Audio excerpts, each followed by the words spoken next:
Survival Kit sat on the metal bench like a sad joke.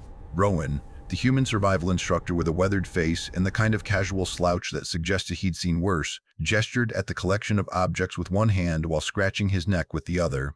The harsh white lighting of the training hangar bay made everything look sterile and official, which made the contents of the kit look even more pathetic. "So this is what humans carry for standard wilderness survival," Rowan said, his tone suggesting he was discussing the weather.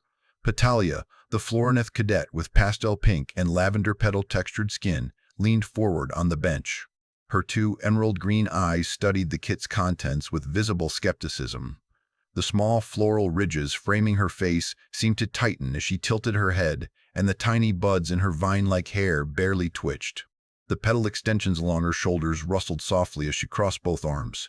"That's it?" she asked. "That's the entire kit?" Beside her, Crag shifted his massive 8-foot frame, and the metal bench groaned in protest.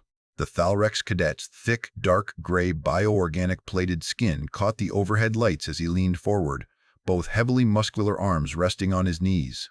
His single crystalline horn curved forward as he lowered his head to examine the objects more closely, and his small amber eyes narrowed with what might have been confusion or concern. "Instructor Rowan," Crag rumbled, his deep voice echoing slightly in the vast hangar. "The Academy Protocol Manual states that survival kits should contain a minimum of 43 essential items across 9 categories. I count?" "Yep," Rowan said cheerfully. He reached down with one hand and picked up the first item, a simple knife with a fixed blade and worn handle. Knife. Petalia's buds didn't even bloom. Revolutionary. Rowan set the knife down and picked up a small metal container.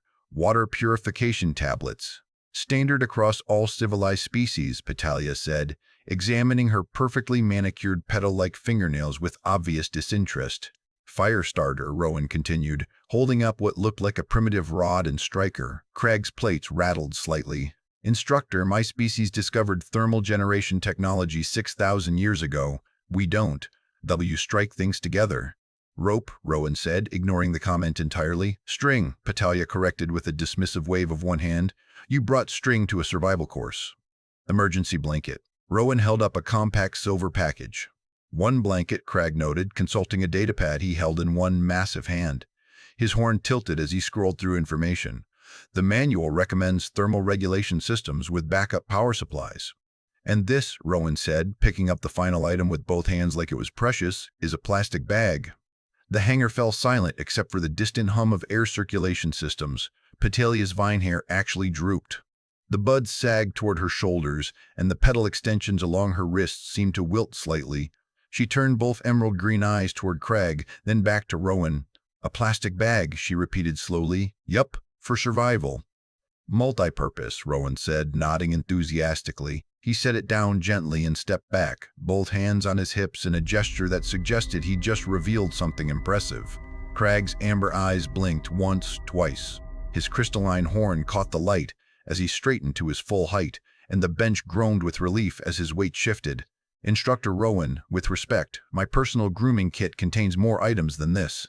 "Same," Petalia muttered. One hand reached up to touch her vine hair, where several buds had closed entirely in what might have been secondhand embarrassment.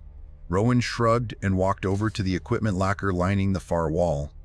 His worn jumpsuit had patches on both elbows and one knee, and his boots made soft scraping sounds on the metal floor. "So here's the thing about human survival training. It's less about what you carry and more about what you do." "What we do," Petalia said, "is bring proper equipment, like functioning adults." "Also," Crag added, raising one massive hand, "we typically avoid situations where survival becomes necessary. It's in the manual. Chapter 3, Section 12, Subsection 4, Paragraph." Right, Rowan interrupted, turning around with something in both hands. "But let's say you end up somewhere hostile, no rescue coming, limited resources. What do you do?" Petalia's buds perked up slightly. "Contact the emergency response network with our integrated communication implants. Don't have those. Activate our personal beacon transmitters," Crag offered, his horn glowing very faintly. "Nope. Deploy our survival pods with full life support systems," Petalia tried again. Rowan shook his head, walking back toward them with what appeared to be a simple training dummy made of ballistic gel. He dropped it on the floor with a wet thud, and it wobbled there in the harsh lighting. "You got what's in that kit and whatever you can find. That's it. Then we die," Petalia said matter-of-factly. her petal-textured skin flushing a slightly deeper shade of pink. We die with dignity, knowing we lived in a civilized society with proper safety protocols. Or, Rowan said, kneeling beside the dummy with both knees on the cold floor, you use the knife. He pulled the blade from the kit and held it up. Let's start with something basic, water sourcing. Craig's plates rattled softly. The purification tablets. Need water first, Rowan interrupted. He stood up, walked to the far wall, and pointed at nothing in particular with the knife. Say you're in a forest, no obvious water source, what do? Consult the topographical data on our nav systems, Petalia said immediately. Don't have those either. Then we follow standard wilderness protocol, Craig rumbled, standing up with his full imposing height. His bio-armor plating shifted as he moved both arms in what might have been a demonstration gesture. Travel downhill until we locate a water source, testing soil moisture content as we proceed.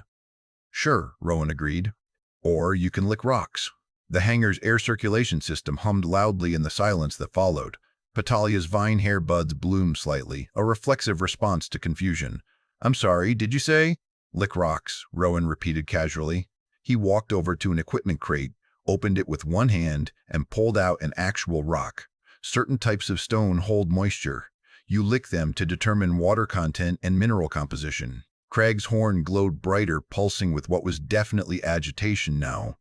Instructor, that violates approximately all of the contamination protocols. Also, it's disgusting, Petalia added, her floral ridges seeming to tighten around her face. It's rocks. You're licking rocks. Rowan shrugged and set the rock down on the bench next to the pathetic survival kit. Works though. Humans have been doing it for millennia. Humans have been doing a lot of things for millennia that we've since improved upon, Petalia countered, uncrossing her arms and gesturing with both hands. Like literally everything. That's how progress works. Sure, Rowan said agreeably. Now let's talk about shelter. He walked over to the training dummy, picked it up with both hands, and carried it to the center of the hangar bay. The gel wobbled as he set it down, and the sound echoed off the metal walls. Craig consulted his datapad again, scrolling with one thick finger. Chapter 6 covers emergency shelter construction. Recommended materials include thermal panels, support frames, and environmental shielding. Or, Rowan said, pulling the emergency blanket from the kit, you dig a hole and get in it.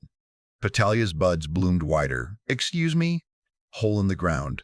Crawl inside. Cover yourself with this. He held up the silver blanket, letting it catch the harsh overhead lighting. That's not shelter, Petalia protested, standing up from the bench. Her petal extensions along her shoulders rustled with agitation, and her pastel skin was definitely flushing darker now. That's burial preparation. It's thermal regulation, Rowan explained patiently. Ground temperature stays relatively constant below the frost line. The blanket reflects body heat. You stay warm and hidden. Craig's amber eyes widened noticeably. Hidden from what? Predators, mostly. Predators, Craig repeated slowly. His plates rattled louder now, a chittering sound that bounced around the hangar. The survival scenario involves predators? Wilderness usually does, Rowan said, completely unbothered. He folded the blanket with both hands, creasing it neatly. That's why you want to be underground, harder to find you. Petalia's vine hair was blooming enthusiastically now, buds opening into small flowers in what was clearly an involuntary stress response. Instructor Rowan, Standard Academy survival training takes place in controlled environments with medical support on standby. There are no predators. Well, in actual survival situations. We don't have actual survival situations, Petalia interrupted, her emerald green eyes wide. We have rescue protocols and emergency response teams and civilization. But if you did, we won't, Craig said firmly, his massive frame somehow managing to look defensive despite being 8 feet of bio-armored muscle. Both his arms crossed over his chest and his horn stopped glowing entirely. Because we plan appropriately. Rowan nodded slowly, setting the folded blanket back on the bench. Okay, sure. But just hypothetically, let's say planning didn't work. You're in the wilderness. It's getting dark. You need food. Ration packs, Petalia said immediately. Don't have any. Emergency nutrition supplements, Craig tried. Nope. Synthesized caloric bars, Petalia offered. Just the knife and whatever's around you, Rowan said, patting the blade still tucked in his belt. Petalia sat back down on the bench, her petal-textured skin now definitely darker pink. The flowers in her vine hair were in full bloom, creating a small, colorful halo around her head. Then we forage for edible plants according to the xenobotany database. No database. We starve, she suggested weakly. Rowan grinned, and somehow that expression was worse than anything he'd said so far. Or you eat bugs. Craig's plates didn't just rattle. They clattered like armor in an earthquake, and he actually took a step backward, both boots scraping on the metal floor. Absolutely not. Highly efficient protein source, Rowan continued, walking back to the equipment locker. Easy to catch, abundant in most environments, perfectly safe when prepared correctly. Prepared how? Petulia asked, though her tone suggested she didn't actually want to know. Rowan pulled out a small container and opened it, revealing what appeared to be freeze-dried insects. Usually you just eat them. Some humans cook them first if there's time. This is psychological warfare, Craig declared, pointing at Rowan with one massive hand. His crystalline horn was glowing again, pulsing with agitation. You're testing our mental resilience, not survival skills. Little bit of both, Rowan admitted cheerfully. He closed the container and set it on the bench next to the knife, rope, plastic bag, and sad collection of other items. The thing is, human survival training isn't really about staying alive comfortably. It's about staying alive at all. Petalia's flowers were blooming so enthusiastically now that several petals had started drifting down from her vine hair. By eating bugs and licking rocks and living in holes. If that's what works, yeah. This is insane, she muttered, brushing falling petals off her shoulders with both hands. This entire species is insane. Rowan shrugged and leaned against the bench, crossing both arms casually. Maybe, but we're really good at not dying. Craig consulted his datapad again, scrolling urgently with one thick finger. His amber eyes scanned the screen rapidly. Instructor, I'm reading the human homeworld survival statistics, and they're... Concerning. How concerning? Petulia asked. Your planet tried to kill you, Craig said, looking up at Rowan with visible disbelief. Repeatedly. The data indicates temperature extremes, hostile fauna, toxic flora, natural disasters, resource scarcity, disease vectors, and we're still here, Rowan interrupted gently.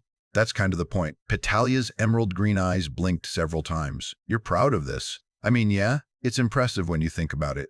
It's horrifying when you think about it, she corrected. More petals falling from her hair as the blooms reached maximum stress response. You've built an entire educational system around teaching people to suffer efficiently. Rowan tilted his head, considering this. I guess that's one way to put it. What's another way? Craig demanded, his massive frame radiating tension. The bio-armor plates across his shoulders and chest were locked tight, creating a rigid defensive posture even though no threat was present. Preparedness? Rowan offered. For what? Petulia nearly shouted, standing up again with both hands raised. What are you preparing for? The heat death of the universe? Total societal collapse? An invasion of rock-licking, bug-eating hole dwelling. She stopped mid-sentence because Rowan had picked up the plastic bag and was holding it up like it was important. This, he said seriously, is probably the most useful item in the kit. Both aliens stared at him. Craig's horn had stopped glowing. Petalia's flowers had stopped blooming. Even the hangar's air circulation seemed quieter, as if the universe itself was waiting to hear the punchline. It's a bag, Petulia said eventually. Water carrier food storage. Rain collector vapor trap. For distillation emergency flotation device. Signaling mirror. When stretched tight cordage when cut into strips. Wound covering equipment.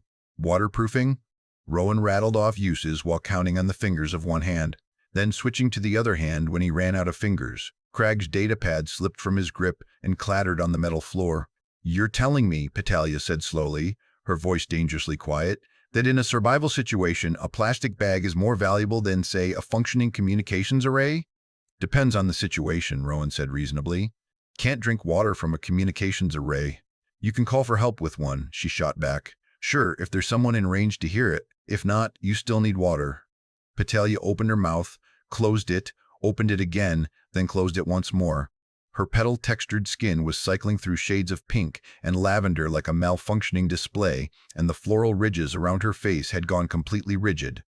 Craig bent down to retrieve his datapad with one hand, his movements slow and mechanical. Instructor Rowan, I believe there may be a fundamental philosophical difference between human survival methodology and, everyone else's. Yeah, probably, Rowan agreed. He set the plastic bag down carefully and stretched both arms over his head, his weathered face completely relaxed. Which brings us to the practical exercise. No, Petulia said immediately. You're going to love this, Rowan continued, ignoring her completely. He walked toward the hangar's far door, which led to the wilderness simulation zone. We're going into the simulation for a basic field test. 3 hours, minimal equipment, simple objectives. I retract my earlier statement, Petalia said, sitting back down on the bench heavily. We're not going to die with dignity. We're going to die covered in bugs in a hole we dug ourselves. Craig picked up his datapad and held it with both hands like a shield. The manual says... The manual's not coming with us, Rowan interrupted cheerfully. He punched a code into the door panel with one hand, and it hissed open, revealing darkness beyond. Just you, me, and the survival kit. The pathetic survival kit, Petalia clarified. The multi-purpose survival kit, Rowan corrected. The door opened fully, and cool air rushed into the hangar, carrying the scent of earth and vegetation. The simulation zone's holographic forest waited beyond, and even from here, the lighting looked dim and unwelcoming. Rowan stepped through the doorway with both hands in his pockets, his posture still completely casual. He turned around in the threshold, silhouetted against the darkness, and his weathered face was still smiling.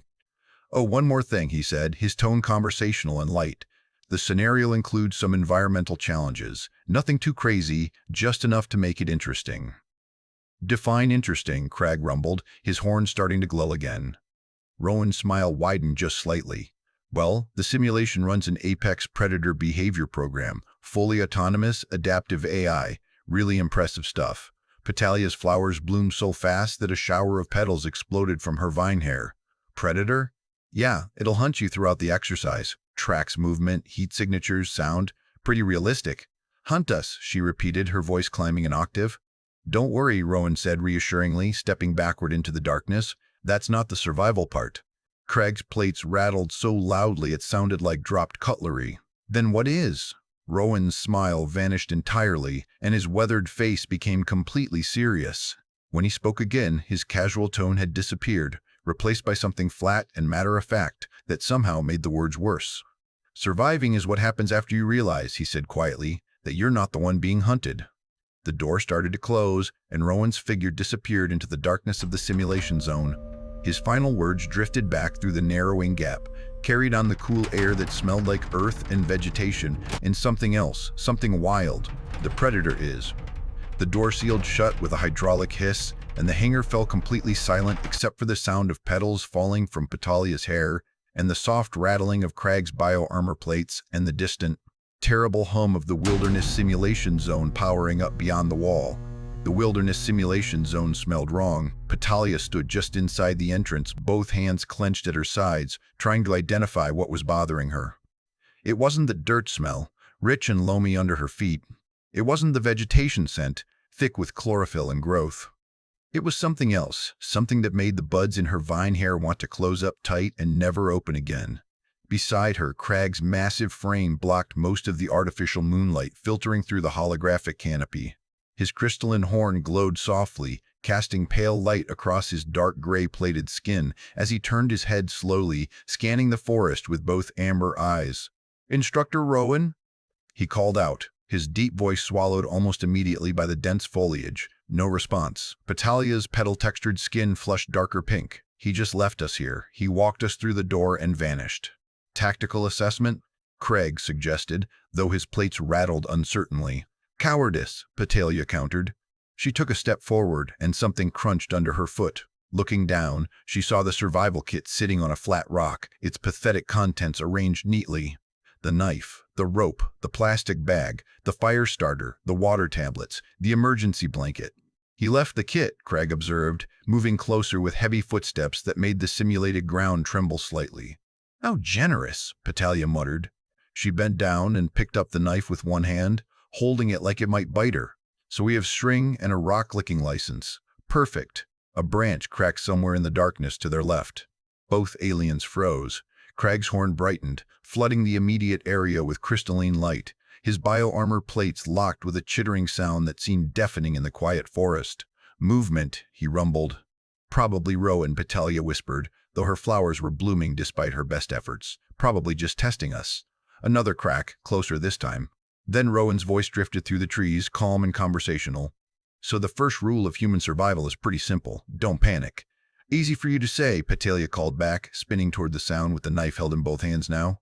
"You're not the one standing here with kitchen utensils while something hunts us." "Nothing's hunting you yet," Rowan's voice replied, coming from a completely different direction now. The Predator simulation needs about 90 seconds to calibrate. You got time. Crag turned in a slow circle, his massive arms held slightly away from his body in a defensive stance. Time for what? Preparation, Rowan said, and suddenly he was just there, standing 3 feet away like he'd materialized from the darkness itself. His weathered face looked completely relaxed in the moonlight, and both his hands were empty. Petalia yelped and nearly dropped the knife. Several petals fell from her hair. Stop doing that. Doing what? Appearing, vanishing, being creepy. Rowan shrugged and knelt beside the survival kit, his worn jumpsuit blending with the shadows. You weren't paying attention. I walked normally. You were looking at the trees. Because something's in the trees, Petalia protested. Nothing's in the trees, Rowan said patiently. He picked up the rope with one hand and stood, letting it uncoil. The Predator AI spawns at designated points. Won't be in the trees for at least another minute. Crag's horn dimmed slightly. You seem very calm about this. It's a simulation, Rowan said reasonably. Can't actually die. Then what's the point? Petalia demanded, her emerald green eyes wide. Why are we here if it's not real? Rowan started wrapping the rope around his left hand methodically, each loop precise and even. Because fear is real, stress is real, your body's response to danger is real. That's what we're training. To be terrified efficiently? Petalia asked, her petal-textured skin cycling through increasingly darker shades of pink. To function while terrified, Rowan corrected. He finished with the rope and tucked the bundle into his belt with one hand. Big difference. A low sound echoed through the forest, something between a growl and a machine powering up. It came from everywhere and nowhere, vibrating through the ground and air simultaneously. Calibration complete, Rowan said cheerfully. There it is. Craig's plates locked so tight they looked like they'd fused solid. What exactly is hunting us? Technically? You're not important enough to hunt, Rowan explained, picking up the plastic bag and examining it in the moonlight. It's coming for me. Petalia's flowers bloomed so fast her entire head looked like a bouquet. What? Apex predator behavior, Rowan continued, stretching the plastic bag between both hands like he was checking its integrity. Targets the biggest threat first. In any group containing a human, that's always the human. Why? Craig asked, his voice somehow going deeper. Because, Rowan said, still examining the bag with mild interest, the simulation knows what humans do to apex predators back home. Which is what? Petalia whispered. Rowan looked up, and his weathered face was completely serious. We make them not apex anymore. The growling sound came again. Closer now, accompanied by heavy footsteps that definitely weren't simulated wind or holographic ambiance. Something was moving through the forest, and it was moving fast.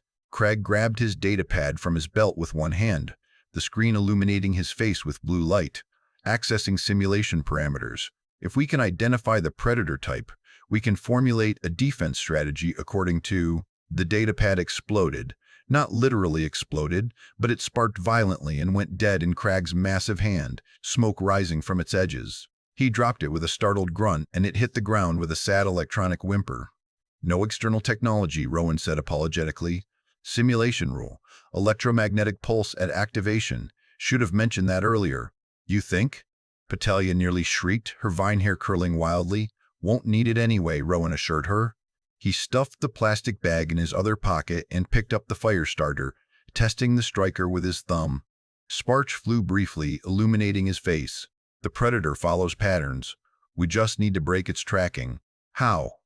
Craig demanded, staring at his dead datapad on the ground like it was a fallen friend. We cheat, Rowan said simply. He started walking deeper into the forest, his boots making almost no sound on the soft earth. Come on, Petalia repeated incredulously. Come on where? Toward the thing that wants to eat you? It doesn't want to eat me, Rowan called back, already disappearing into the shadows. It wants to establish dominance. Totally different motivation. Craig and Petalia looked at each other. The Thalrex's amber eyes were wide with disbelief. The floor and its flowers were in full stress bloom. Somewhere behind them, the heavy footsteps were getting closer, accompanied now by a breathing sound that definitely wasn't wind. The manual didn't cover this, Craig said quietly. The manual, Petalia replied, is dead on the ground next to your datapad. They ran after Rowan. The human was somehow already 50 feet ahead, moving through the forest like he could see in the dark. Petalia crashed through undergrowth with both arms up, protecting her face, leaves and branches catching on her petal extensions. Behind her, Crag's massive frame simply demolished obstacles, leaving a trail of broken vegetation in his wake. Quietly, Rowan hissed from somewhere ahead. "I'm 8 feet tall and weigh 400 pounds, Crag rumbled back. Quietly isn't an option. Then quickly, Rowan amended. They found him crouched beside a small stream, the water reflecting artificial moonlight in silver ripples. He had the emergency blanket unfolded in both hands and was tearing it into strips with his teeth. "What are you doing?" Petalia panted, her flowers drooping with exhaustion. "Thermal confusion," Rowan explained around a mouthful of metallic fabric. He spat it out and kept tearing. "The Predator tracks heat signatures. We're going to give it too many targets." "How does shredding a blanket?" Rowan tossed a strip into the stream. It floated there, reflecting and refracting light, and somehow the thermal properties of the material made it glow faintly in what Petalia's confused brain registered as a heat signature. He tossed another strip upstream, then another downstream, then hung several on branches with quick movements of both hands. "It sees heat everywhere now," Rowan said, standing and brushing dirt off his knees. "Buys us time." "Time for what?" Crag asked, his horn glowing brighter as the Predator's footsteps grew thunderous. "This," Rowan said, and pulled out the plastic bag. He walked to the stream's edge, filled the bag with water using one hand to hold it open, then tied it off with a quick knot. The water-filled bag caught the moonlight and magnified it, creating a lens effect that projected light across the forest floor. "Signal mirror," he explained, "except in reverse. Instead of signaling out, we're creating visual confusion. Predator's optical sensors will read this as a much larger heat source." Petalia's mind was breaking. She could feel it happening, like her floral ridges were cracking under pressure. "You're fighting a predator with a bag of water." "I'm not fighting it," Rowan corrected, setting the water bag carefully on a rock where it caught the light perfectly. "I'm confusing it." The predator burst from the tree line. It was massive, easily 12 feet tall, with too many teeth and claws that gleamed like knives and eyes that glowed red in the darkness. It moved with mechanical precision, each step calculated, scanning left and right with its head as thermal data fed into its hunting algorithms. It stopped at the stream, staring at the thermal strips floating in the water. Its head tilted, error signals probably firing in its digital brain. Rowan gestured silently for the aliens to follow him, moving parallel to the stream with steps so quiet, Petalia genuinely couldn't hear them. She tried to copy his movement, failed, stepped on a branch that cracked like a gunshot. The predator's head snapped toward them. "Run," Rowan said calmly. They ran. Petalia had never moved so fast in her life. Her petal extensions streamed behind her like flags, and flowers were exploding from her vine hair with such enthusiasm that she was leaving a trail of petals that probably glowed in the dark for all she knew. Beside her, Crag was a mobile earthquake, his bioarmor rattling like a percussion instrument. Rowan was somehow ahead of them again, sliding down a small embankment with both hands out for balance. "Here," he called, pointing at a fallen log. "Under here, now." "That's a hole," Petalia gasped. "Emergency shelter," Rowan corrected. "Get in." "Absolutely not." Crag grabbed her with one massive arm and dove under the log, pulling her with him. They landed in cold dirt, cramped and pressed together, with Rowan squirming in last and pulling dead leaves over the opening with both hands. The predator's footsteps shook the ground above them. Its breathing sounded like hydraulics and lungs combined. It stopped directly over the log, and through gaps in the wood, Petalia could see its clawed feet, each one larger than her entire torso. Rowan was doing something with the knife and the rope. In the darkness of their hole, Petalia couldn't see what, but she heard him working, quick, efficient movements. The predator growled, a sound that made the dirt around them vibrate. Then Rowan whispered, barely audible, "When I say go, run left. Don't stop. Don't look back." "What are you?" Crag started. "Go," Rowan said, and exploded out of the hole. Petalia and Crag scrambled left as instructed, emerging into moonlight just in time to see Rowan sprinting right, the predator wheeling to follow him with mechanical precision. "He's going to die," Petalia gasped, but Rowan wasn't running away. He was running toward something, a spot he'd apparently identified earlier between two trees. The rope was in his hands, stretched between both arms, and as the predator charged after him, he dove forward and the rope went taut and the predator's legs tangled. It went down like a falling building, crushing undergrowth and crashing into a tree with a sound like thunder. Error signals screeched from its processors, red warning lights flashing. Rowan stood up, dusted off his jumpsuit with both hands, and looked back at the aliens with his weathered face completely calm. "That's the thing about predators," he said conversationally, walking back toward them. "They expect prey to run away. humans run toward. The simulation ended with a soft chime, and the forest dissolved into the training hangar's harsh white lighting. Battaglia sat down hard on the metal floor, her vine hair flowers in full catastrophic bloom. Craig's horn had stopped glowing entirely, and his plates were still locked in defensive position. Rowan collected the survival kit pieces from where they'd been scattered: knife, rope scraps, torn blanket pieces, empty plastic bag. He held them up with both hands.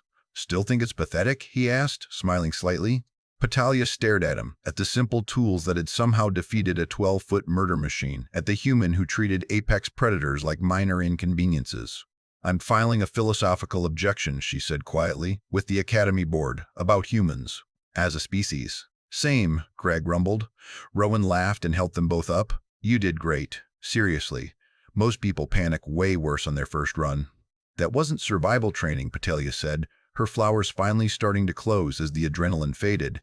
"That was proof that humans are insane." "Little bit of both," Rowan agreed cheerfully, exactly like he'd said in the hangar before everything went wrong. As they walked toward the exit, Battaglia heard him whisper to Craig, quiet but not quiet enough, "Wait until they see week 2. That's when we introduce persistence hunting." Craig's plates rattled one final time, a sound of pure existential dread.